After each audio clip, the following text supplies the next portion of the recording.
आज हम आए हैं तपोवन हिरण्यगर्भ कला दीर्घा, तपोवन हिरण्यगर्भ आर्ट गैलरी गंगोत्री में। और ये आर्ट गैलरी बहुत ही अपने आप में विशिष्ट है, क्योंकि यहाँ पे स्वामी सुंदरानंद जी की ये साधना स्थली रही है। और उन्होंने अपने जीवन काल में जो अपनी अद्भुत साधना करके इस पूरे तपोवन हिरण्यगर्भ कला दीर्घा को लोगों के लिए समर्पित किया है, और जन कल्याण के लिए, ताकि आने वाले टाइम पे हिमालय को जानने के लिए जो भी साधक हैं या जो भी नई पीढ़ी के लोग हैं, वो उनके फोटोग्राफ्स के माध्यम से, उनके जो निजी अनुभवों के द्वारा उन्होंने फ़ोटोज़ खींची थी, उसके माध्यम से हिमालय को समझ पाएंगे, जान पाएंगे। सबसे पहले आपको दर्शन कराते हैं स्वामी जी के समाधि स्थल का। परम गुरु तपोवन महाराज जी के परम शिष्य स्वामी सुंदरानंद जी। और इसी स्थान पे स्वामी जी 60 साल से भी ऊपर रहे अपने जीवन में, और यहाँ साधना करी इसी स्थान पे।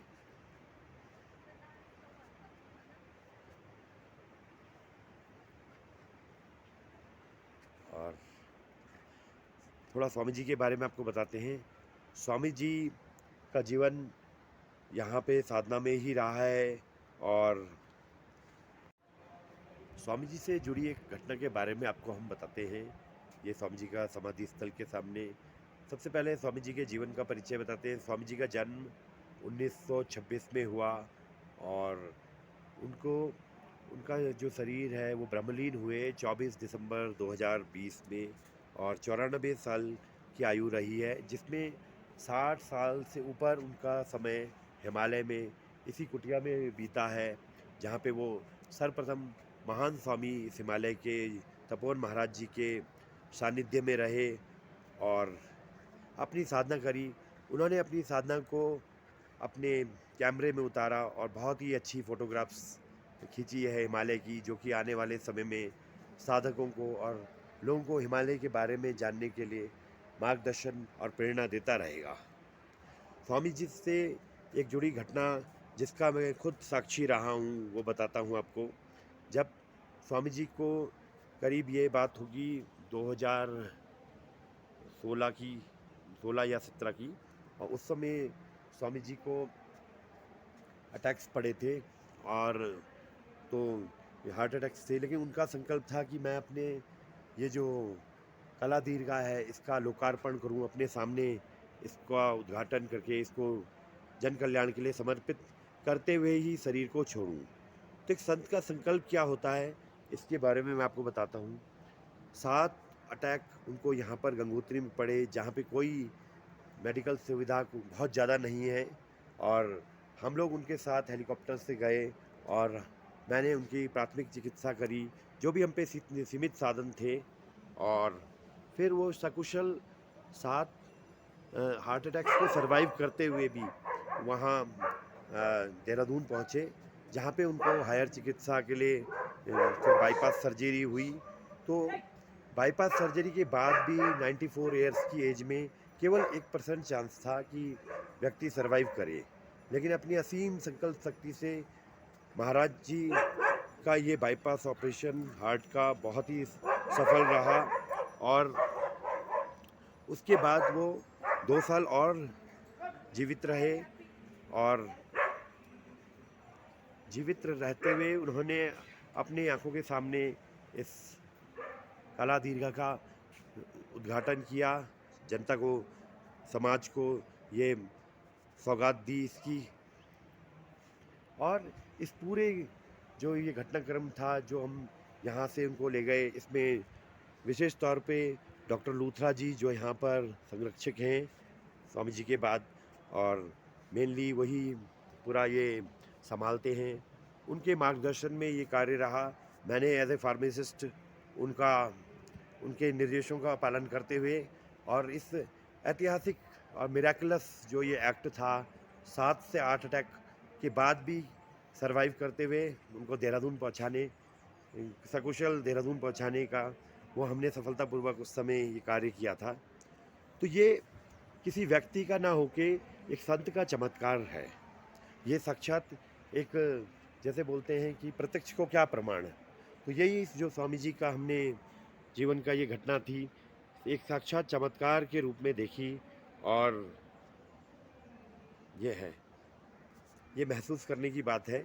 और अन्यथा इसे किसी साइंटिफिक लेवल पे एक्सप्लेन करना और समझना अत्यंत दुर्लभ है, क्योंकि मेडिकल साइंस तो मुझे नहीं लगता कि ऐसा कुछ कह सकती है कि इतने अटैक्स के बाद और फिर उसके बाद भी बाईपास सर्जरी के बाद सरवाइव करे, और वो भी सकुशल सरवाइव भी करे और फिर वापस हिमालय में ही अपनी साधना में लग जाए। तो कलयुग में तो ये बिल्कुल साक्षात चमत्कार है। और स्वामी सुंदरानंद जी की असीम महानता है, स्वामी तपोवन जी की असीम कृपा है। अब हम आपको दिखाते हैं स्वामी जी से जुड़ी निजी चीज़ें। ये पुराना कुटिया है जो कि जिसमें कि स्वामी जी रहते थे, और पहले यहाँ पे तपोवन महाराज जी भी अपनी साधना करते थे। ये स्वामी जी इस पे, ये शिव जी हैं, और ये इस पे निरंतर शिव पूजन अपना नित्य यहीं पे करते थे। और उनके ये शिव हमेशा जैसे जागृत रहते थे, मानो वो उनसे बात कर रहे हों।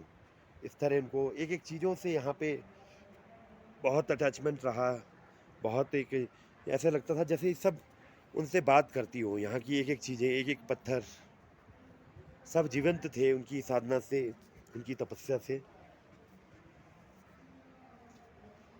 ये स्वामी जी का अपना कुटिया थी, यहीं पे स्वामी जी साधना करते थे। और तपोवन महाराज जी भी इसी स्थान पे अपना असीम साधना करे।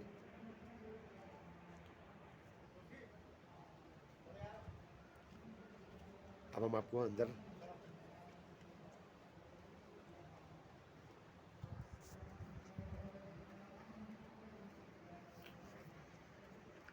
ये आर्ट गैलरी है, इसको दिखाते हैं। स्वामी जी का जो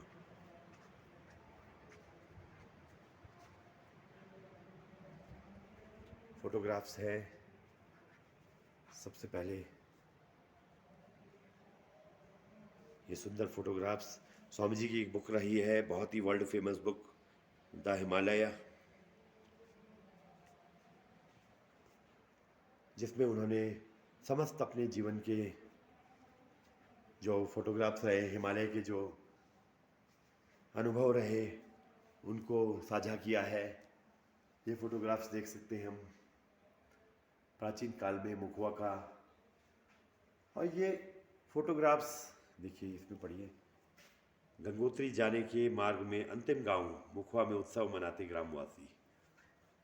तो ये जीवंत तो फोटो हैं, फोटोज हैं।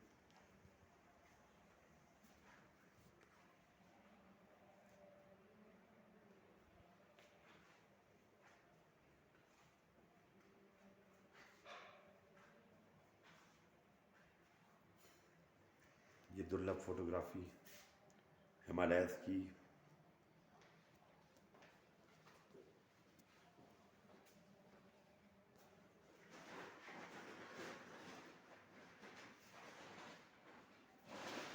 प्राचीन काल में तपोवन कुटीर का ही है।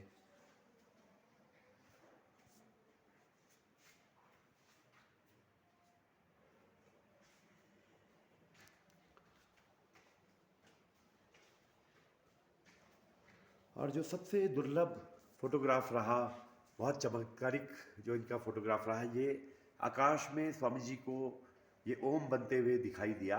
इसके बारे में पढ़े, अंतहीन आकाश में अक्षर ब्रह्म ओम, गौमुख से बद्रीनाथ चतुरंगी हिमनद, 17,000 फीट की ऊंचाई पे। तो ये दुर्लभ क्षण होते हैं, और उनको उन्होंने अपने कैमरे में उतारा।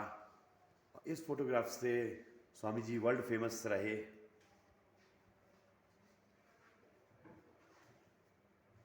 सुंदर,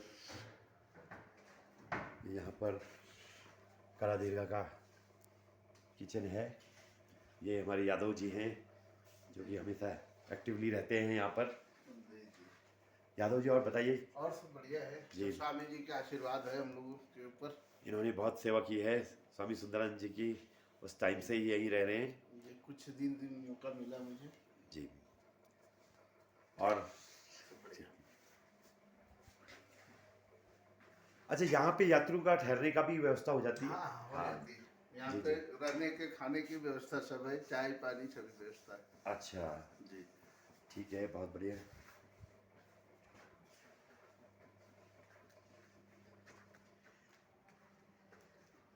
ये दिखाते हैं, ये साधना कक्ष है एक। और यहाँ पे हिमालय के बहुत ही महान तपस्वी तपोवन महाराज है, उनका ये स्टैचू है यहाँ पर। और यहाँ आते ही एक आपको बहुत ही एक शांति की अनुभूति होती है।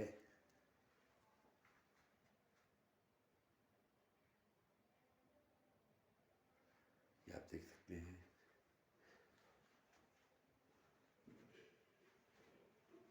बिल्कुल शांत वातावरण है।